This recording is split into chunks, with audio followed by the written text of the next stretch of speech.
হে everyone, আমি পিয়া আর আমার চ্যানেলে তোমাদের সকলকে স্বাগত জানাই। আজকের যে কেকটা, এই কেকটার শর্ট ভিডিও এর আগে আমি তোমাদের সাথে শেয়ার করেছি বেশ কিছুদিন আগে, কিন্তু লং ভিডিওটা বানিয়ে ওঠার বা ভয়েস ওভার করার মধ্যে সময় করে উঠতে পারিনি। যাই হোক, আজকে সেটা তোমাদের সামনে আনছি। এটা ছিল একটা রেনবো কেক, আর রেনবো কেকটা আমাকে যে অর্ডার দিয়েছিল সেই দিদিভাইয়ের মেয়েটা বলেছিল একদম সুন্দর করে বানিয়ে দেবে আন্টি, যেন অন্যরকম মানে দেখতেই নয়, পুরো শুধু রেনবোটাই যেন রেনবো না হয়, পুরো যে কেকটা সেই কেকটার মধ্যেও যেন একটা রেনবো লুক থাকে। তাই আমি কেকটাকে এইভাবে লুক দেওয়ার চেষ্টা করেছি আমার মতো করে।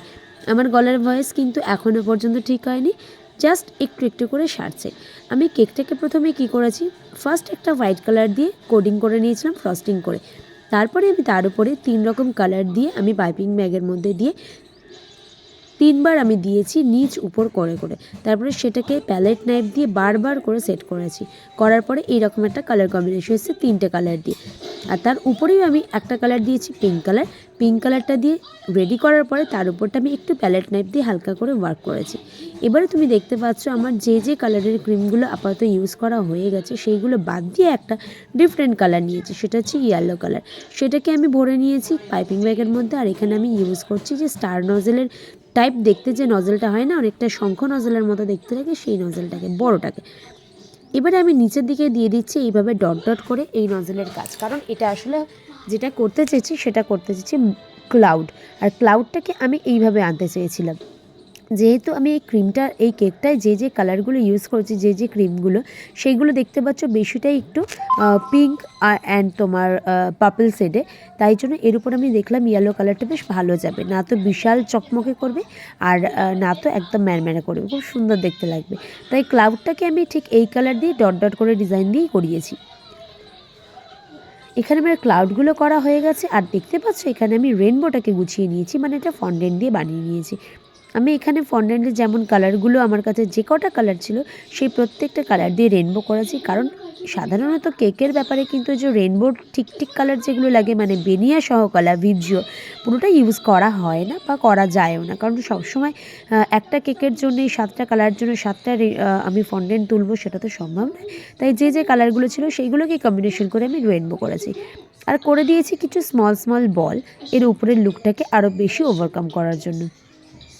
ওটা দেখছো কেকটা মোটামুটি ওখানে আমার রেডি হয়ে গেছে। এবারে যেটা হচ্ছে সেটা একটা প্রিন্ট আউট নিয়েছিলাম। ও আমাকে বলেছিল যে আন্টি উপরের বেসটাতে রেনবো টাইপ কিছু একটা দিয়ে দিতে স্টিক করে।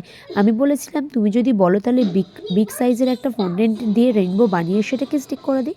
তখন বলছে না আন্টি, ফন্ডেন্ট খেতে তো প্রথমত ভালো হয় না, তার থেকে তুমি একটা কাজ করো না, একটু প্রিন্ট আউট করে সেটাকে স্টিক করে দাও। ঠিক আছে, আমি তাদের ক্লাউডওয়ালা কিছু প্রিন্ট আউট করে সেটাকে স্টিক করার চেষ্টা করছি। বললো ঠিক আছে। এইভাবে আমি কি করেছি, আমার হাজব্যান্ডকে দিয়ে একটা প্রিন্ট আউট বানিয়ে নিয়েছি উইথ ক্লাউড, একটা রেইনবো। সেটাকে সুন্দর করে কাটিং করে নিয়েছি যাতে স্টিক করা যায় সুন্দর করে। আর যেহেতু এটা একটা জাস্ট প্রিন্টেড পেপার ছিল, ফটো পেপার আমার কাছে ছিল না, তাই তার পিছনে আমি ভালো করে সেলোটেপ আটকে দিচ্ছি এটাকে হার্ড রাখার জন্য।